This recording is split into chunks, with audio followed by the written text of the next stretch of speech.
Hey guys, welcome back.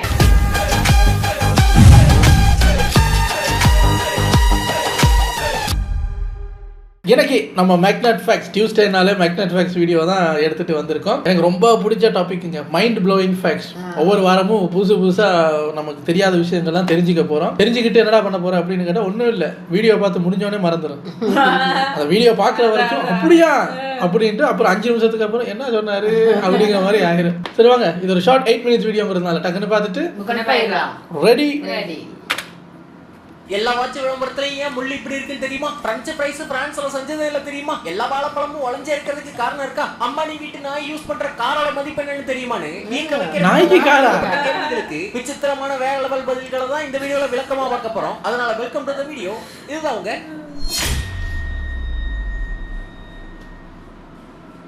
உருளைச்சீவல்களை எண்ணெயில போட்டு வறுத்தெடுக்கிற இந்த பிரெஞ்ச் பிரைஸ் எந்த ஊர்க்காரங்க கண்டுபிடிச்சாங்கன்னு தெரியுமா? பேர்லயே இருக்கு, பிரான்ஸ் தான். அதான் இல்ல, ஆக்சுவலா இந்த பிரெஞ்ச் பிரைஸை உருவாக்குனது பெல்ஜியம்ல, அதுவும் குறிப்பா பெல்ஜியமோட தெற்கு பக்கத்துல அதிக பிரெஞ்சு மொழி பேசுற மக்களால தான் இது உருவாக்கப்பட்டிருக்கு.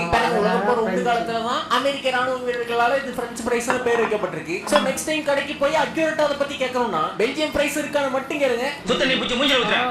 இன்டர்நெட் நியூஸ் பேப்பர் பெரிய பெரிய பேனர்னு பல இடங்கள்லயும் வாட்ச் விளம்பரத்தை வாட்ச் பண்ணி நீங்கள் எல்லா வாட்ச் விளம்பரத்தையும் பாருங்கள், டைம் வந்து 10:05 தான் காட்டுவாங்க. அதுக்கு ஒரு ரீசன் நான் படித்தேன், இப்போ தானே சொன்னேன் 5 நிமிஷத்தில் மறந்துருச்சு. அதுக்கு ஒரு ரீசன் சொன்னாங்க. ஏன்னா நீங்கள் எந்த உலகத்தில் என்ன பிராண்டாக இருக்கட்டும், ஒரு ரோட்டில் அந்த வாட்சோட ஃபோட்டோ இருந்தாலும் சரி, இப்படி காட்டினாலும் சரி, எப்படி விளம்பரம் காட்டினாலும் அதில் 10:05 தான் டைம் இருக்கு. அதுக்கு ஒரு நல்ல ரீசன் சொன்னாங்க, ஐயா மறந்துட்டேன். கடந்து போற நீங்க அந்த எல்லா விளம்பரங்கள்லயும் அந்த வாட்சுகள் காட்டுற டைமும் ஒரே மாதிரியா இருக்கும். சாதாரண மிட் ரேஞ்ச் வாட்ச்ல இருந்து ரோலெக்ஸ் வரைக்குமே அவங்க வாட்சோட விளம்பரங்கள்ல கடிகாரத்தோட முள்ளு 10:10ங்கிற டைம் காட்டுற மாதிரி தான் வைப்பாங்க. நம்ம காலத்திலேயே வாட்சுகளுக்கான அட்வர்டைஸ்மெண்ட்களை உருவாக்கும் போது இந்த முற்களை 12 மணில வைக்கிற மாதிரி வச்சிருந்திருக்காங்க. ஆனா அப்படி வச்சு பார்க்கும்போது அது வாட்சுக்குள்ள கொடுத்திருக்க அந்த பிராண்டிங்க மறைச்சிருக்கு. பிறகு அந்த பிராண்டிங் பிரச்சனை வரக்கூடாதுங்கிறதுக்காக முற்கள் நல்லா தெரியற மாதிரியும் 8:20ங்கிற மாதிரி கீழ் நோக்கி வச்சா அது சைக்காலஜிக்கலா கஸ்டமர்களுக்கு சோகமா இருக்கிற மாதிரி காட்டுது. அதாவது வருத்தப்படுற எமோஜியோட வாய் வளைஞ்சிருக்கும்ல, அந்த மாதிரி. இந்த பிரச்சனையை தீர்க்கிறதுக்காகவே பயங்கரமா ஆராய்ச்சி பண்ணி தான் 10:10ங்கிற அந்த டைம் படி அந்த முற்கள் அரேஞ்ச் பண்ணா பிராண்டிங்க ஹைலைட் பண்ற மாதிரி அது சென்டரா இருக்கிறதோட பக்கவாட்டுல சப்டைல்களோட வர வாட்சுகளுக்கும் அது பிரச்சனை இல்லாம இருக்குங்கிறதுனால வாட்ச் கம்பெனிகள்லாம் சேர்ந்து உருவாக்கின ஃபார்முலா தான் அது.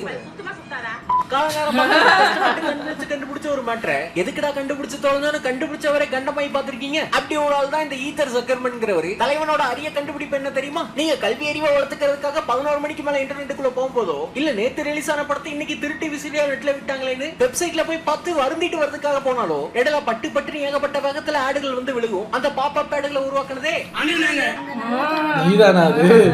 கண்டுபிடிச்ச இவருக்கு கங்க்ராச்சுலேஷன் கையெல்லாம் கொடுத்ததுக்கு அப்புறம் அவர் கம்ப்யூட்டர்லயே அவர் கண்டுபிடிச்ச விஷயம் வந்து வெறுப்பேத்திருக்கு. தெரியாம கண்டுபிடிச்சிட்டேன்னு மனுஷன் இன்னைக்கு வரைக்கும் மூளை இவரை மாதிரி இன்னொரு பேஷண்ட் தான் பிலோ ஃபார்ம்ஸ்வர்த்ங்கிற இவரு. டிவிங்கிற இந்த கான்செப்டுக்கே தந்தை. இவர் மனித பதர்கள்லாம் புது விஷயங்களை கத்துக்கணுங்கிறதுக்காக டிவி உருவாக்கி வைக்க டிவி வந்ததுக்கு அப்புறம் தான் இருந்ததை விடவே பயவில்லைய சோம்பேறி ஆயிட்டாங்கன்னு தெரிஞ்சு பிளாக் அண்ட் ஒயிட்லயே வருத்தப்பட்டிருக்கா. அப்படி அவர் மகனையே டிவியை பார்க்க கூடாதுன்னு தடுத்து வச்சிருக்காப்ல. இதே மாதிரி இன்னொரு பீஸ் தான் மிக்கேல் காலனிஷ்கோங்கிற இவரு. ஆளு உருவாக்கினது துப்பாக்கிகள்லயே பயங்கரமான AK-47 1947ல உருவாக்கி இருக்காரு. உருவானது பல உயிர் வாங்கினதுதான் மிச்சம். அது அவர் இறந்து போறதுக்கு முன்னாடி சர்ச்சுக்கு ஒரு லெட்டர் எழுதும் போது இதை கண்டுபிடிச்சிருக்கவே கூடாதுன்னு வருத்தப்பட்டு எழுதுனதோட இதனால போன உயிர்களுக்கு எல்லாம் நான் தான் காரணம்னு சொல்லியிருக்க. அப்படி மீசையை முறுக்கிறது.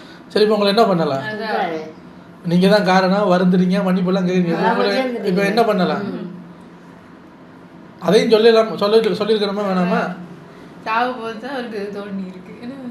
குறைஞ்சது இதை கண்டுபிடிச்ச நான் அதில் வந்த காசு எல்லாத்தையும் அனாதாசிரமத்துக்கு எழுதி வைக்கிறேன்னு வச்சிங்களா? இல்லை மன்னிப்பு கருத்தை மட்டும் எழுதி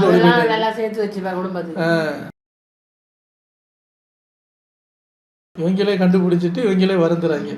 அப்படி பார்த்தா இந்த மொபைல் ஃபோன் இருக்குல்ல, அதை கண்டுபிடிச்சவன் இப்போ வருந்தணும், வருந்தவே ரொம்ப வருந்தணும்.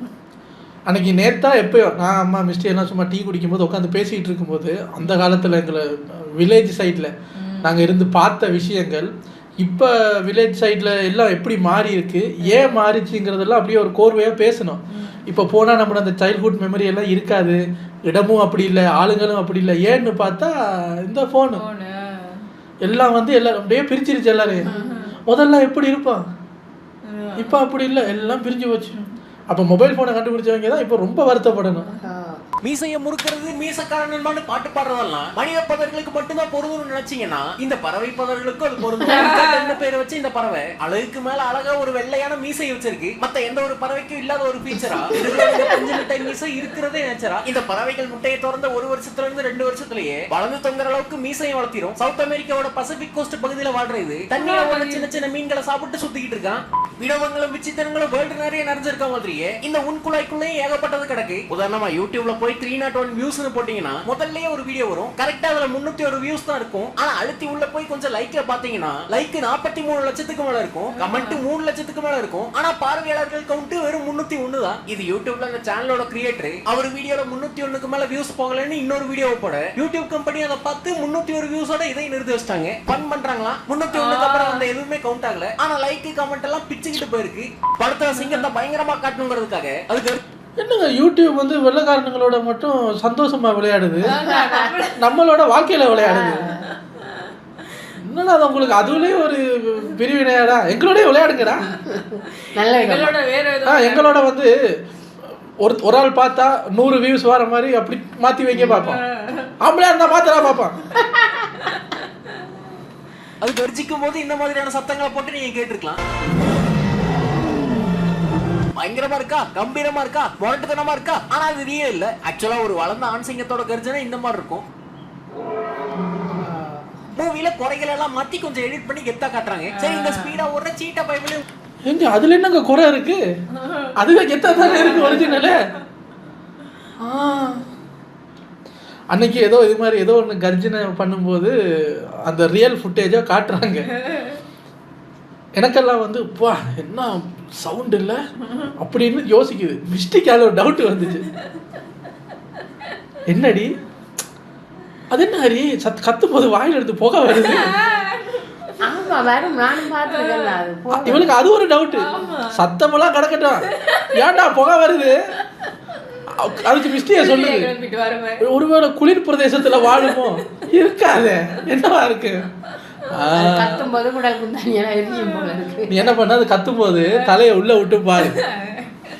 பைபிள் உங்களுக்கு தெரியும். ஆனா இந்த பைபிளோட சவுண்ட் கேட்டிருக்கீங்க? ஆளை பார்த்தா ஆனமா பார்த்தா கோழி மாதிரி இருக்கு. கைகளை செய்யறது இயற்கை வழக்கம் பார்த்துருப்பீங்க. ஆனா கைரேகையெல்லாம் அசைஞ்சு பார்த்துருக்கீங்க? என்னடா நீங்க சிரிப்பு காட்டிட்டு இருக்கீங்க? சீட்டானா எல்லாம் பயந்து ஓடிக்கிட்டு இருக்காங்க. சீட்டா குட்டியெல்லாம் கிடையாது, அது நல்ல ஸ்பீடா ஓடும். யோசிச்சு பாருங்களேன், நம்மள துரத்திக்கிட்டு வருதான். நம்மளும் அது அதுல வேகத்துக்கெல்லாம் ஓட முடியாது, இருந்தாலும் நம்ம ஓடுறோமா? நம்ம மனசு மாதிரி அதுக்கும் டயர்ட் ஆகும்ல. நமக்கு கிட்ட வந்துருச்சான், ஐயோ நம்ம செத்துட்டோம் அப்படின்னு கிட்ட வந்து இருப்பா மூச்சு வாங்குதுல, என்ன பண்ற? மூச்சு வாங்கிக்கிட்டு இருக்க, எங்க வாங்கு சிரிச்சு அசிங்கப்படுத்தி அனுப்பிடுறேன். மாதிரி ஒரே இடத்துல தான் இருக்கு. அசைக்க முடியும். அந்த சிவப்பு டாட்டை பாருங்க, 20 செகண்டுக்கு. அந்த சிவப்பு டாட்டை 20 செகண்டுக்கு அப்படியே ஃபோக்கஸ் பண்ணிட்டே இருங்களேன். நீங்க இருங்க, இது மாதிரி நிறைய கேம் இருக்கு. கண்ணை மூடக்கூடாது, சரியா? பார்த்துக்கிட்டே இருங்க. இப்பொழுது எல்லோரும் உங்கள் உள்ளங்கையை உற்று நோக்குங்கள். அசைற மாதிரி இருக்குல்ல? இப்ப டக்குன்னு நீங்க எதை ஸ்கிரீனை பாருங்க, அந்த அதுல இருக்கிற அந்த இதெல்லாம் ஓடும். அது வந்து அந்த கொஞ்ச நேரத்துக்கு இல்ல கண்ணு வந்து அந்த அந்த அங்க அதுல ஓடுற அந்த டெக்ஸ்சருக்கு பழகிடுமா? நீங்க டக்குன்னு பார்த்தோன்னே கண்ணு வந்து அதை இன்னும் கண்டினியூ பண்ணுது. இப்ப பாருங்க, நார்மல் ஆப்டிக்கல் இலூஷன்.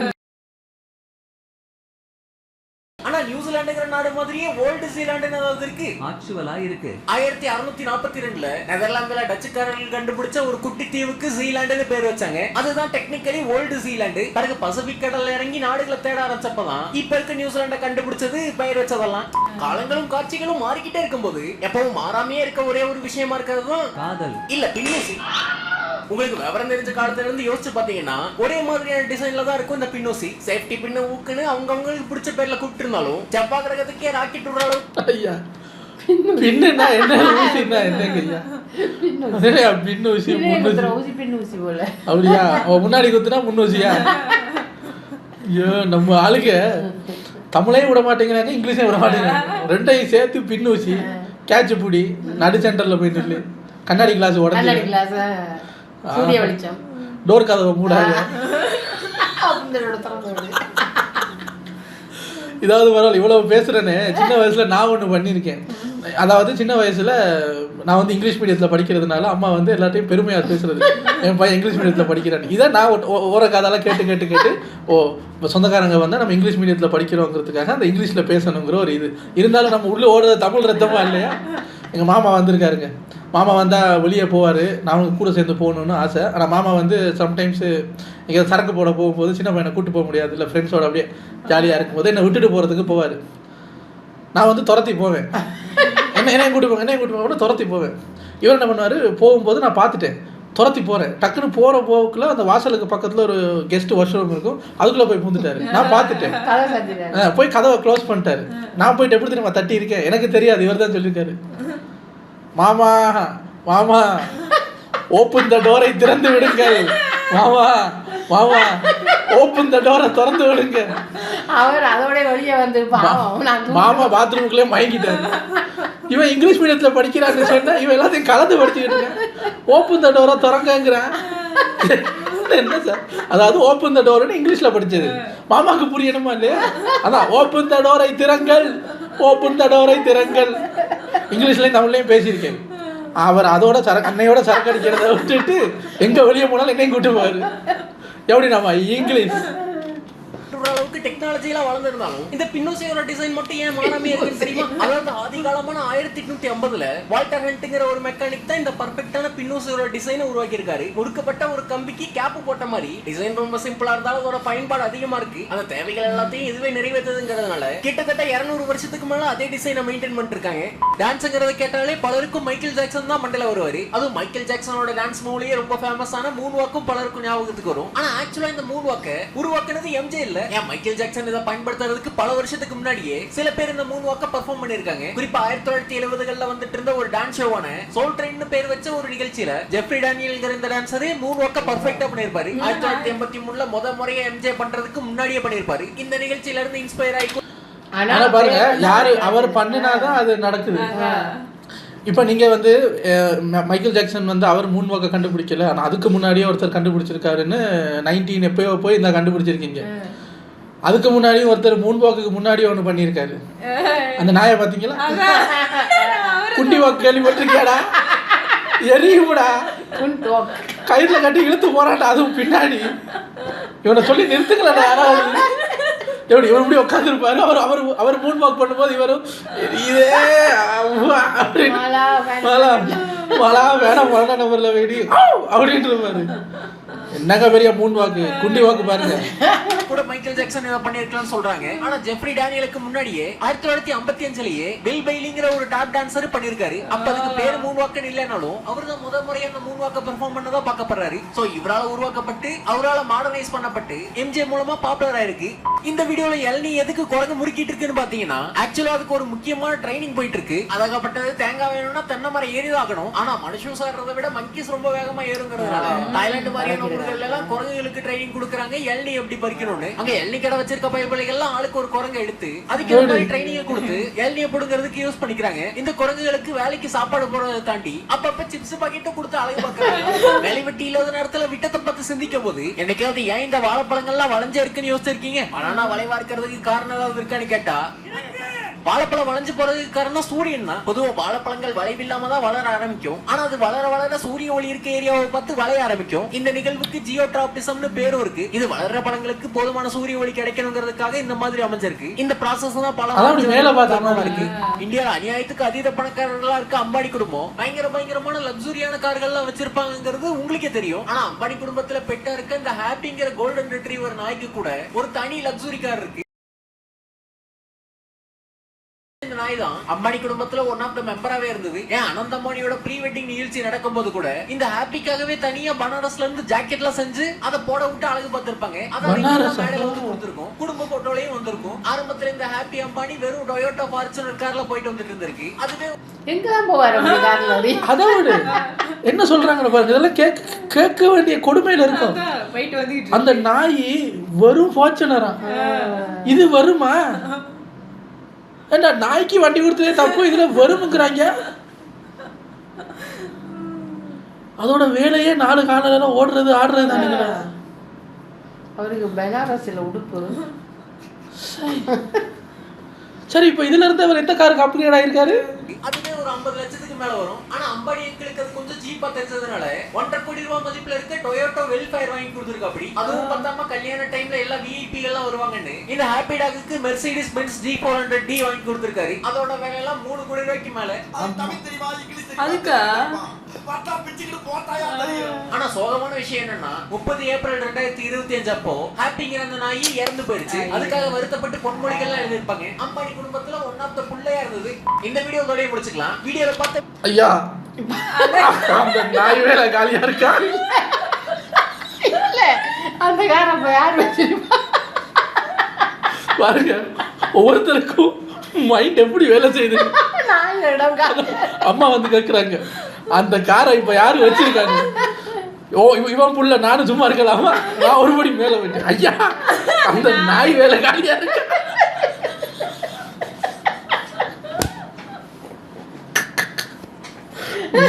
இன்னொரு வேலைக்கு முதல் எடுத்திருப்பாங்க. நாங்க அப்ளை பண்ணலாமா?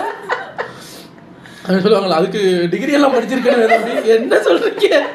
அம்மாடி வீட்டில் நான் யாருக்க டிகிரி படிக்கணுமா? ஐயோ, 2 காரு அவர் யாருக்கு கொடுத்துருப்பாங்க? அந்த டிரைவருக்கு வாசி தான். அதை தூக்கி வச்சுட்டு அவர் ஓட்டுவார். அந்த நாயே 3 கார் வச்சிருந்துருக்கு. அதுல அந்த கடைசி 2 கார் சொன்னாங்கல்ல, டொயோட்டா வெல்ஃபயரும் அந்த பென்ஸ் அந்த ஜீப்பும், அது 2 நான் சாகரத்துக்குள்ள வாங்கணும்னு ஆசையில இருக்கேன். கடைசியில் அந்த நாய் அனுபவிச்சு செத்து போயிருச்சு. அப்படி இருந்து நாய் வேலைக்கு போகும். இல்ல அந்த காரை வாங்க முடியல, அதுல பயணம் பண்ணலாமேனு தான் அந்த நாய் வேலைக்கு விட்டு பிக்கலாமான்னு கேட்டேன். இப்போ சொப்பனை வந்து யார் வச்சிருக்க மாதிரி தாங்க போடும். மத்த வியப்பளிக்கிற மேட்டர்கள்ல உங்களை வாவ்னு யோசிக்க வச்ச மேட்டர் எதுங்கிறத கமெண்ட்ல சொல்லுங்க. குண்டி ஒர்க் தான் வேற என்ன. இது ஒரு ஃபேமஸான பாட்டுங்க. பல்லு மூடி பயம் மூடி சும்மா இருடா. அது நம்ம பாப்பு பல்லு மூடி. அந்த சும்மா டா அந்த லெட்டர்ஸ் போட்டாலே அது ஈஸியா கண்டுபிடிச்சிருக்கும். சும்மாக்கும் ஏதாவது ஒரு இப்போ நீங்க சும்மாக்கு ஏதாவது பிக்சர்ஸ் வேணும்னா கேட்டிருந்தா இவங்க 2 பேரோட பிக்சரையும் கொடுத்துருக்கோம். போட்டோன்னு ஈஸியா கண்டுபிடிச்சிருக்கோம். வாய மூடி சும்மா இருடா அப்படின்னு கண்டுபிடிச்சிருக்கோம்.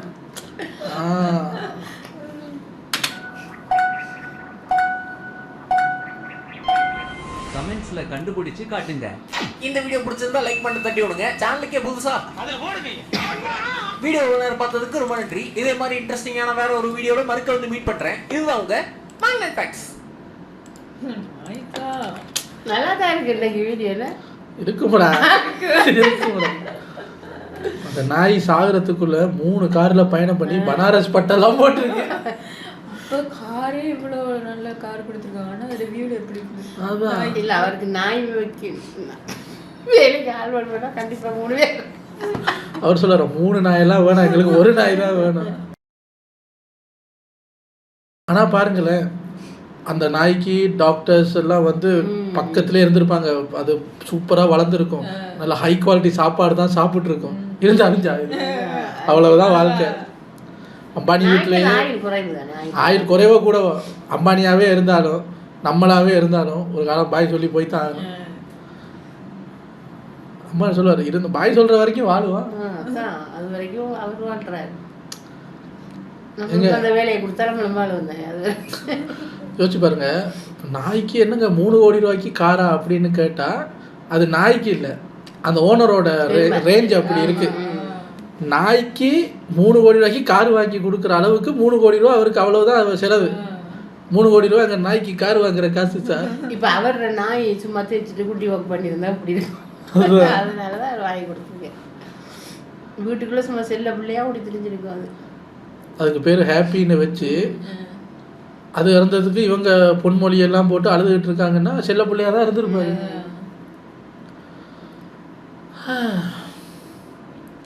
இப்போ ஹாப்பியோட குட்டியெல்லாம் இருக்கும், அதை வளர்ப்பாங்க. ஹாப்பியோட சொத்தெல்லாம் இப்போ குட்டிகளுக்கு எழுதி வச்சிருக்காங்க. வீடு காரு அதுக்கு காரே இருக்குன்னா அதுக்கு வீடு அப்படி இருந்திருக்கும். அதான் சொல்றது இல்லை, நீ யாரா வேணாலும் இருக்க வேண்டிய இடத்துல இருக்கணும். இப்போ ஹாப்பி நம்ம கிட்ட வளர்ந்துருச்சுன்னா எப்படி இருந்திருக்கு? மீன்பாக வண்டியில தான் கூட்டிட்டு போகணும். அதான் ஹாப்பி கத்தி இருக்கு. ஐயா நம்ம 3 பேரும் ஹாப்பி லேரி சவாரி பண்ணியிருக்கோம். நல்லா இருக்கு சார் இந்த உலகம். பாய்.